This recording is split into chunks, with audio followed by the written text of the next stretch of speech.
alaykum va rahmatullohi va barakatuh. Hammalarga yaxshimisizlar, tuzumsizlar?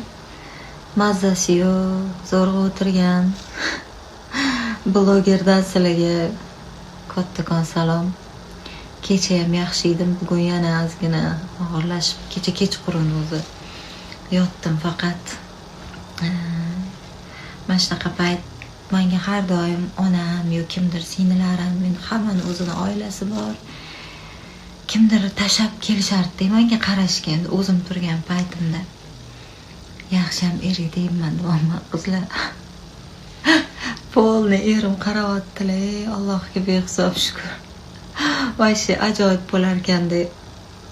Ovqatlarimgacha olib kelib. Mayli, endi Alloh sinovi bu ham inshaalloh o'tib olamiz.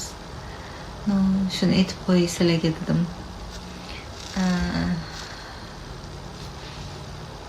Hamma yaqinlarim xavotir olib yotishibdi, nima bo'ldi senga deb. Normal diagnostikada check-up qildirdim oxirgi marta. Zo'r, hamma narsam yaxshi, vro'de seryozni hech narsam yo'q.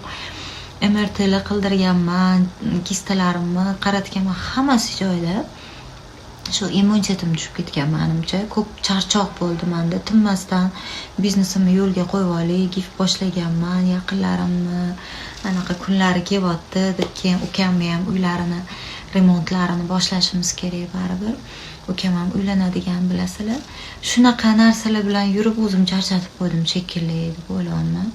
Oyijon telefon qilib yotibdilar, Xorazmga kel, bir haftaga o'zim qarayman, ovqatlar qilib beraman, baquvvat deb.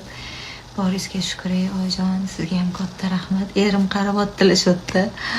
Yo'llarda yurib battar bo'lmaydi deb uyimda o'tiribman. Bugun endi kechroq chiqsam kerak. Hozircha uydaman 1-2 soat.